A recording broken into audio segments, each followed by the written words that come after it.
নমস্কার দর্শক বন্ধুরা, জীবনবাণী অনুষ্ঠানে আপনাকে স্বাগত জানাই। আমরা জানি আমাদের অনেক দর্শক বন্ধুরা সারাদিন ব্যস্ত থাকলেও এই সময়টার জন্য ঈশ্বরের বাক্যের সান্নিধ্যে আসার জন্য অপেক্ষা করে থাকেন। ঈশ্বরের বাক্য আমাদের জীবনে প্রতিদিন নতুন নতুন আশীর্বাদ বহন করে আনে। আসুন না, ধন্যবাদ সহকারে ঈশ্বরের বাক্যের মাধ্যমে আজকের দিনের আশীর্বাদ আমরা গ্রহণ করি।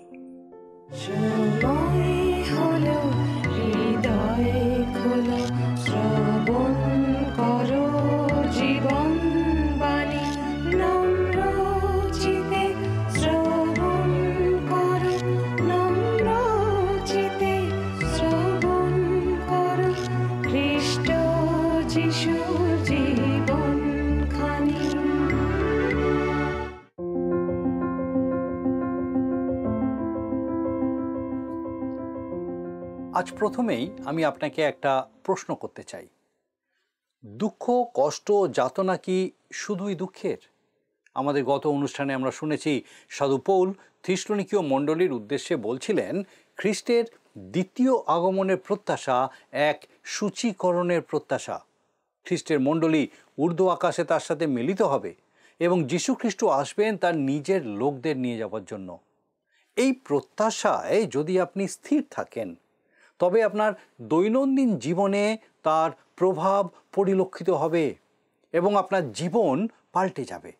তিনি আরও বলেছেন আমাদের সকলকেই ক্লেশ ভোগ করতে হবে, তাছাড়া কোনো উপায় নেই। এবং প্রভু স্বয়ং বলছেন এই সব প্রতিকূলতার মধ্যেও যেন আমরা আনন্দ করি। আপনি বিশ্বাসী হলে কোনোভাবেই এই সমস্যাগুলোকে এড়িয়ে যেতে পারেন না। প্রভু যিশুকে গ্রহণ করার অর্থ এই নয় যে আপনি সমস্ত রকম দুঃখ কষ্টের হাত থেকে উদ্ধার পেয়ে যাবেন। তিনি কখনো এই রকম কোনো প্রতিজ্ঞা করেননি যে আমাদের জীবনে ঝড়ঝঞ্ঝা আসবে না, বরং সকল ঝড়ঝঞ্ঝার মধ্যে দিয়েই আমাদের জীবন চলবে। কিন্তু খুব নিশ্চিত এবং প্রশ্নাতীতভাবে তিনি যেটা বলেছেন সেটা হলো সমস্ত ঝড়ঝঞ্ঝার মধ্যে তিনি নিজে আমাদের সঙ্গে থাকবেন। এর থেকে বড় বিষয় আর কি হতে পারে? যখন আমাদের জীবনে এই সমস্ত সমস্যা আসে তখন আমরা ঈশ্বরের আরও নিকটবর্তী হতে পারি। এগুলোই বিশ্বাসীদেরকে ধীরে ধীরে পবিত্র করে তোলে। আজকে আমরা আলোচনা করব প্রথম থিসলনিকীয় পত্রের 3 অধ্যায়ের 9 পদ থেকে 4 অধ্যায়ের 2 পদ পর্যন্ত। যদি আপনার কাছে বাইবেল থাকে আসুন আমার সাথে এই অংশটি আপনি পাঠ করুন। প্রথম থিসলনিকীয় তার 3 অধ্যায় 9 পদ। আসুন দেখি আমরা, লেখা আছে, বাস্তবিক তোমাদের কারণ আমরা আপন ঈশ্বরের সাক্ষাতে যে সকল আনন্দে আনন্দ করি তাহার প্রতিদান বলিয়া তোমাদের জন্য ঈশ্বরকে কি প্রকার ধন্যবাদ দিতে পারি।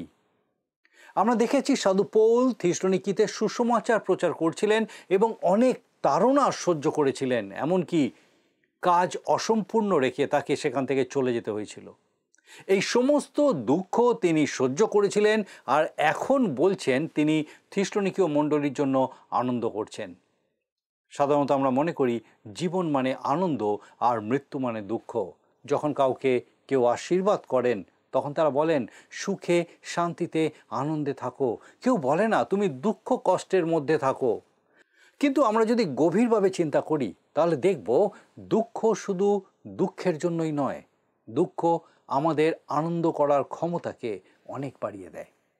সাধু পৌল থিসলনিকীয় মণ্ডলীর বিশ্বাসীদের জন্য এতটাই আনন্দিত হয়েছিলেন যে কিভাবে ঈশ্বরকে ধন্যবাদ দেবেন তা বুঝতে পারছিলেন না।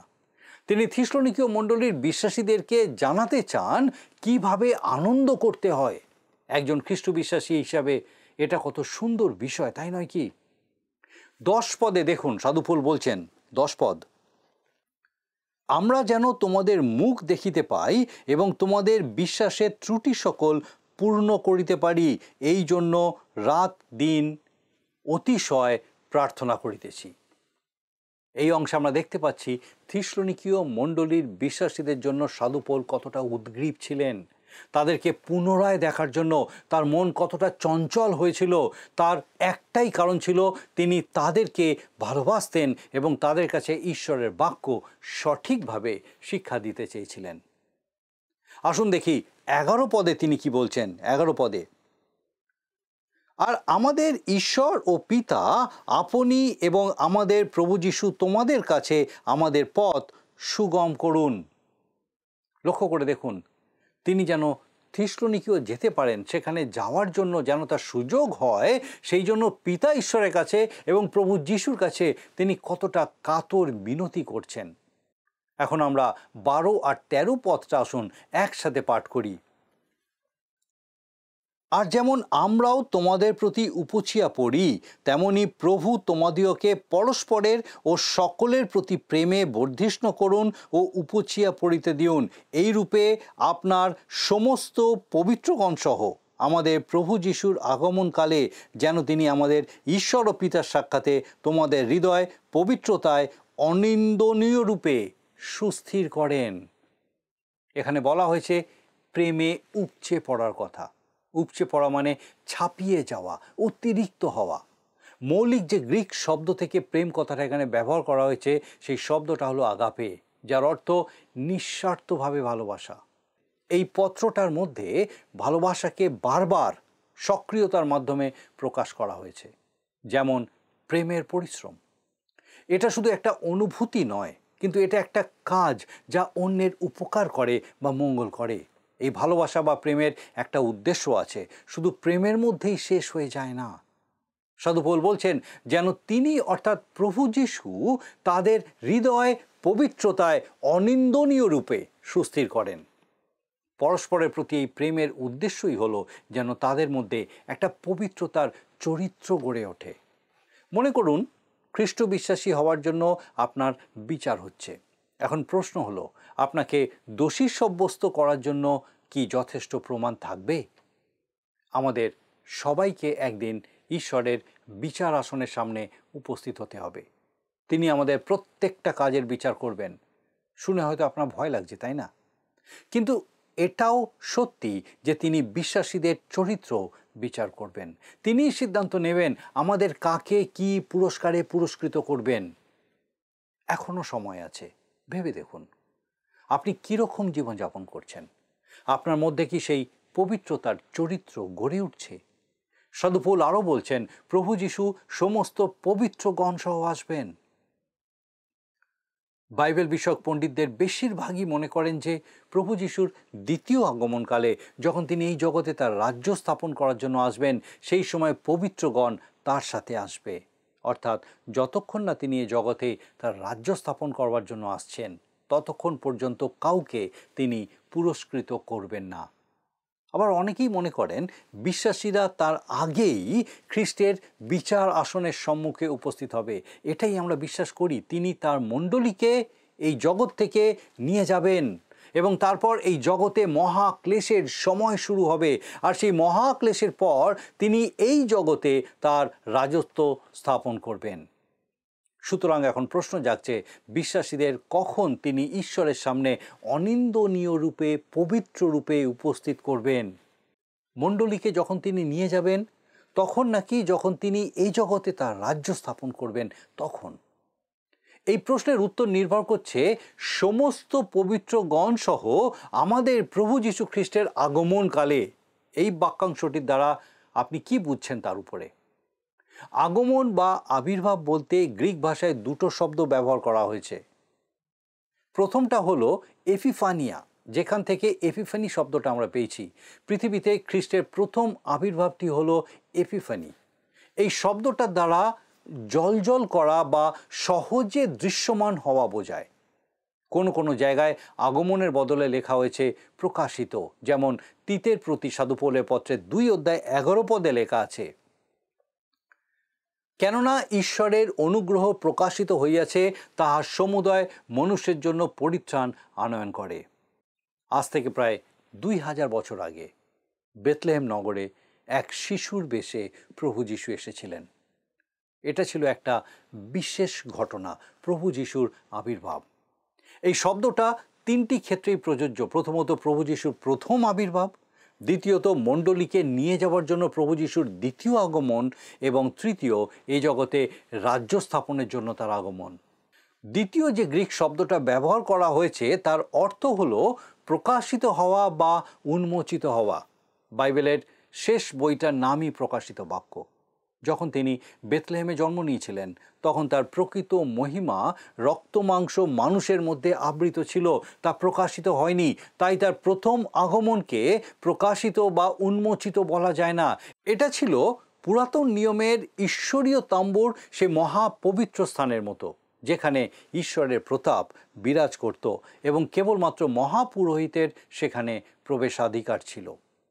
পবিত্র স্থান আর মহাপবিত্র স্থানের মাঝখানে এক পর্দা ছিল। মহাপবিত্র স্থানের পবিত্রতাকে অর্থাৎ ঈশ্বরীয় প্রতাপকে আড়াল করা ছিল। প্রভু যিশুর প্রথম আগমনে তার ঈশ্বরীয় প্রতাপ প্রকাশিত হয়নি, তার রক্ত মাংস দ্বারা আবৃত ছিল। তিনি যখন দ্বিতীয়বার আসবেন তখন তার সেই প্রতাপ মহিমা জ্বলজ্বল করবে। সুতরাং এই শব্দটা তার দ্বিতীয় আগমনকেই বোঝাচ্ছে। তৃতীয় যে গ্রিক শব্দটা আগমন অর্থে ব্যবহার করা হয়েছে সেটার অর্থ হলো উপস্থিতি বা পাশে থাকা। আমরাও অনেক সময় একইভাবে আগমন বা আসা শব্দটাকে ব্যবহার করি। যেমন ধরুন, কোনো অনুষ্ঠানে কোনো বিশেষ ব্যক্তিকে স্বাগত জানানোর সময় আমরা বলে থাকি, আমাদের মধ্যে আসার জন্য আপনাকে অনেক ধন্যবাদ। কিন্তু বাস্তবিক ক্ষেত্রে তিনি তখন আসছেন না, তিনি ইতিমধ্যেই মঞ্চে উপস্থিত আছেন। বাইবেলেও এই গ্রিক শব্দটির অনুবাদ কোথাও কোথাও আসা এবং কোথাও কোথাও উপস্থিতি করা হয়েছে। সুতরাং আমাদের প্রভু যিশুর আগমনকাল বোঝাতে সেই সময়টাকেই বোঝানো হয়েছে যখন বিশ্বাসীরা প্রভু যিশুর সাথে মিলিত হওয়ার জন্য ঊর্ধ্ব আকাশে নিতে হবে। তিনি আমাদের জন্য যে স্থান প্রস্তুত করেছেন, গৌরবের সেই স্বর্গীয় আবাসে তিনি আমাদেরকে নিয়ে যাবেন। সুতরাং তার এই আগমন এই জগতে রাজ্য স্থাপন করার জন্য সমস্ত পবিত্রগণ সহ আগমন নয়, কিন্তু তার এই আগমন আমাদেরকে স্বর্গে ঈশ্বর পিতার সামনে উপস্থিত করার জন্য আগমন। প্রথম থেসলোনিকীয় তার 2:19 পদে আমরা একই বিষয় লক্ষ্য করেছি। সেখানে সাধু পৌল বলেছিলেন, কেননা আমাদের প্রত্যাশা বা আনন্দ বা শ্লাঘার মুকুট কি? আমাদের প্রভু যিশুর সাক্ষাতে তাহার আগমনকালে তোমরাই কি নও? আমরা প্রভু যিশুর উপস্থিতিতে আসব এবং তখনই আমাদেরকে ঈশ্বরের সামনে অনিন্দনীয় ও পবিত্র রূপে উপস্থিত করা হবে। আসুন আমরা এখন 4th অধ্যায়ের প্রথম পদটি পাঠ করব। যদি আপনার কাছে বাইবেল থাকে আমার সঙ্গে আপনি এই প্রথম পদটা পড়ুন।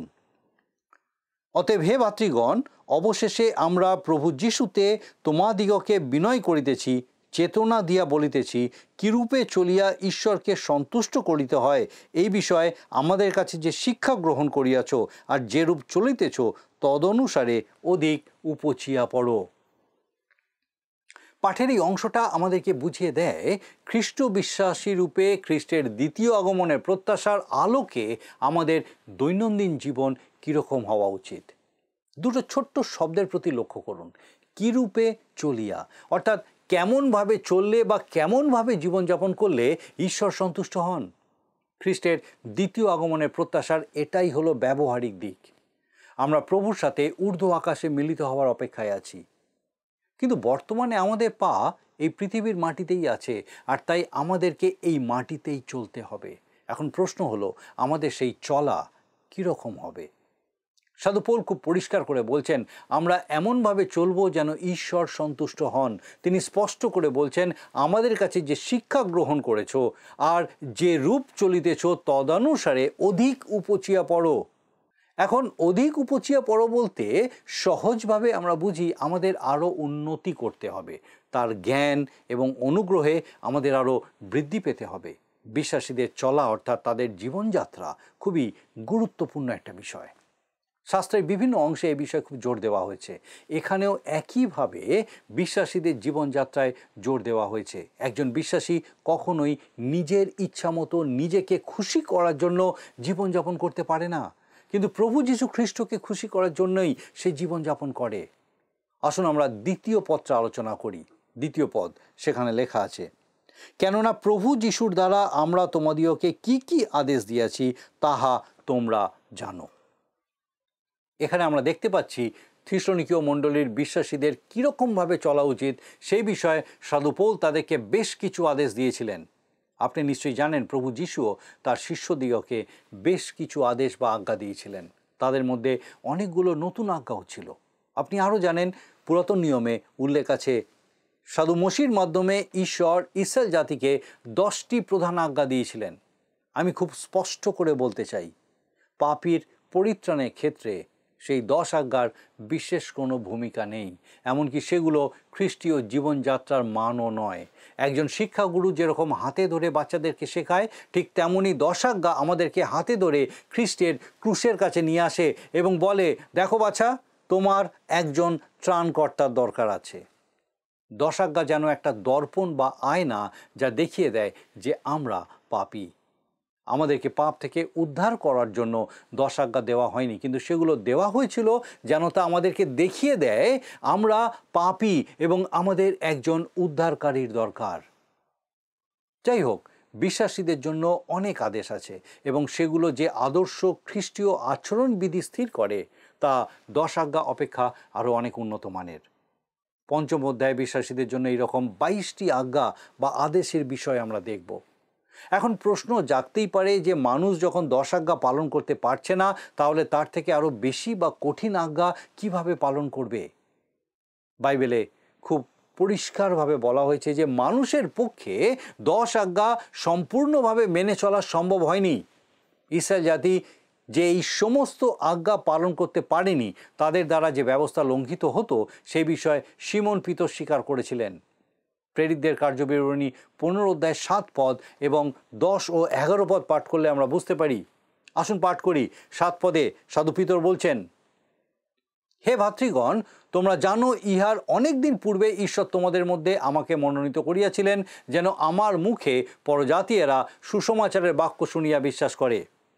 আর তারপর 10 আর 11 পদে তিনি বলছেন, অতএব এখন তোমরা কেন ঈশ্বরের পরীক্ষা করিতেছ? শিষ্যগণের ঘাড়ে সেই জোয়ালি দিতেছ, যাহার ভার না আমাদের পূর্বপুরুষেরা না আমরা বহন করিতে সমর্থ হইয়াছি। কিন্তু আমরা বিশ্বাস করি উহারা যেমন, আমরাও তেমনি প্রভু যিশুর অনুগ্রহ দ্বারাই পরিত্রাণ পাইব। এখন ভাববার বিষয় এই যে মানুষ যদি 10 আজ্ঞা মেনে চলতে না পারে, তাহলে আদর্শগত খ্রিস্টীয় আচরণের জন্য যে উচ্চতর আদেশ দেওয়া হয়েছে সেটা কিভাবে মেনে চলতে পারবে? মানুষের নিজের চেষ্টায় সেটা কোনোভাবেই সম্ভব নয়। বিশ্বাসীদের মধ্যে যে পবিত্র আত্মা বিরাজ করেন, তার শক্তিতেই তাদের পক্ষে এই সমস্ত আদেশ মেনে চলা সম্ভব। সাধু পৌল বলছেন, কেননা প্রভু যিশুর দ্বারা আমরা তোমাদিগকে কি আদেশ দিয়েছি তাহা তোমরা জানো। বিশ্বাসীদের জন্য সাধু পৌল কিছু কিছু আদেশ বা আজ্ঞা দিয়েছিলেন। আমরা উশৃঙ্খল বা নীতিবিহীন নই, আমাদেরকে শৃঙ্খলা পরায়ণ হতে হবে এবং প্রভু যিশুর বাধ্য হতে হবে। আজ্ঞা পালন করা একটা প্রেমের সম্পর্ক। ভালোবাসাই আমাদেরকে অনুপ্রাণিত করে আজ্ঞা পালন করার জন্য। প্রভু যিশু বলছেন, তোমরা যদি আমাকে প্রেম করো তবে আমার আজ্ঞা সকল পালন করিবে। আপনি কি প্রভু যিশুর দ্বিতীয় আগমনের অপেক্ষায় আছেন? আপনার দৈনন্দিন জীবনযাত্রার মধ্যে কি তা প্রকাশ পায়? আপনার চলাফেরা, কথাবার্তা, আলাপ আলোচনা, কাজকর্মের দ্বারা কি প্রভু যিশু গৌরবান্বিত হন? আপনি কি তার বাধ্য? আপনি কি প্রভুর আজ্ঞা সকল মেনে চলেন? আজকের আলোচনায় আমরা দেখলাম আমাদের জীবনের দুঃখ কষ্ট শুধু দুঃখের জন্য নয়, এই দুঃখ কষ্ট আমাদেরকে বেশি করে আনন্দিত হওয়ার জন্য প্রস্তুত করে। এই জগতে দুঃখ কষ্ট যাতনা সহ্য করার পর যখন প্রভু যিশুর আগমনকালে আমরা তার সাথে ঊর্ধ্ব আকাশে মিলিত হব এবং যখন তিনি আমাদেরকে ঈশ্বরের সামনে অনিন্দনীয় রূপে উপস্থিত করবেন, তার থেকে বড় আনন্দ আর কি হতে পারে? বিশ্বাসী রূপে আমি সেই আনন্দের অপেক্ষায় আছি। আপনি কি আমার সাথে সেই আনন্দের সহভাগী হতে চান? তাহলে প্রভুর কথা মতো তার বাধ্য হয়ে চলুন। আপনার জীবনে প্রভু যিশুকে গৌরবান্বিত করুন। ঈশ্বর আপনাকে সাহায্য করুন যেন পবিত্র আত্মা আপনাকে সেই রকম জীবনযাপন করতে সাহায্য করেন যাতে পিতা ঈশ্বর সন্তুষ্ট হন। আসুন প্রার্থনা করি। করুণাময় পিতা, ধন্যবাদ দিই প্রভু তোমার অপার অনুগ্রহে এই সুন্দর সুযোগ আমাদেরকে দিয়েছিলে। বিশেষ করে ধন্যবাদ দিই আমাদের প্রত্যেক দর্শক বন্ধুর জন্য, তাদের পরিবার পরিজন প্রত্যেককেও পিতাগো তোমার পবিত্র আত্মার পরাক্রমে তোমার জীবন্ত বাক্যে আরও বেড়ে উঠতে সাহায্য করো। যে জীবন তুমি দেখতে চাও পিতা, তোমাতে সমর্পিত জীবন, তোমাকে সঙ্গে নিয়ে চলার জীবন, পিতাগো তোমাতে আনন্দ করার জীবন, ও প্রভু সেই জীবনে সে প্রত্যেককে পূর্ণ করো। তোমার পবিত্র পরাক্রমে তোমার অনুগ্রহে পূর্ণ রাখো। তোমার যিশু নামে ভিক্ষা, দয়া করে শ্রবণ ও গ্রহণ করো। আমেন।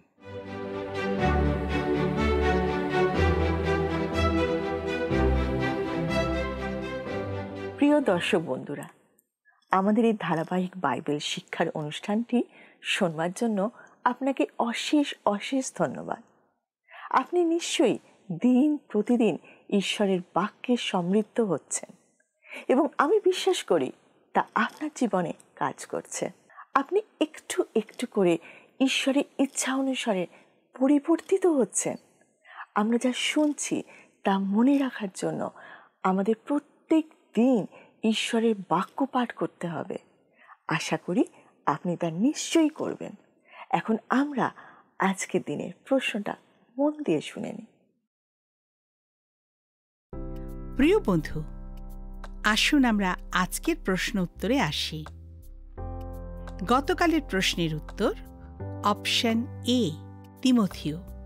আজকের প্রশ্ন, খ্রিস্ট বিশ্বাসী হিসাবে আমাদেরকে কিসে বৃদ্ধি পেতে হবে এবং উপচে পড়তে হবে? অপশন এ, সংখ্যায়, বি, বুদ্ধিতে, সি, প্রেমে, ডি, ধন সম্পত্তিতে।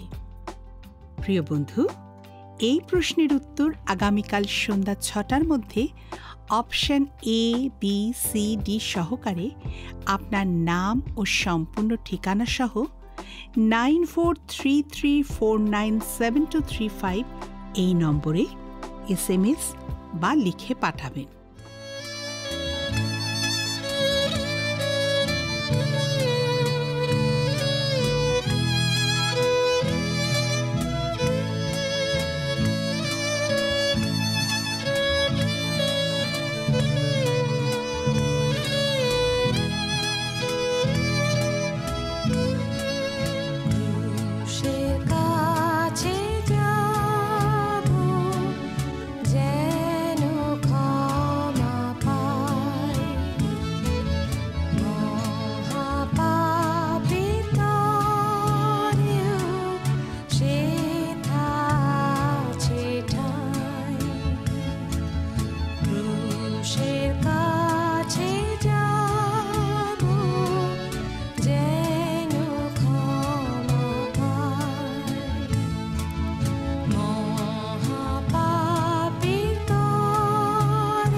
সেথা প্রভু জেগে রয়, তার মধুর পরশেতে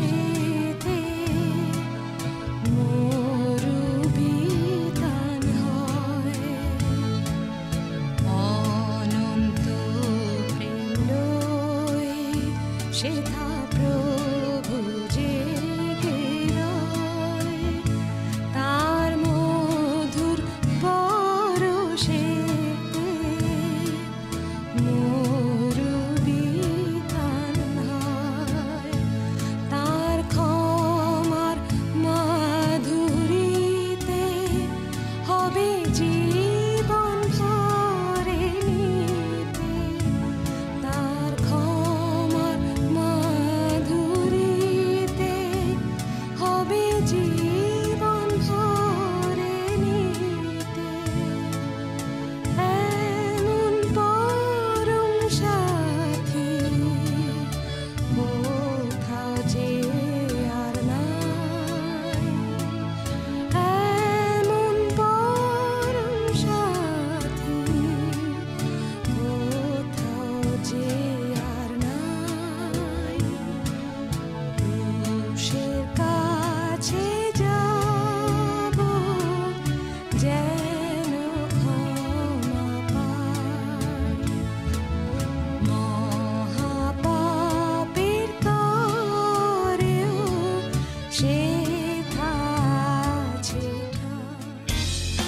যদি আপনার এই অনুষ্ঠান ভালো লেগে থাকে তাহলে এই নম্বরে একটি মিসড কল করুন, তাহলে আপনি পরের বারের বিজয়ী হতে পারেন।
যিশু নাম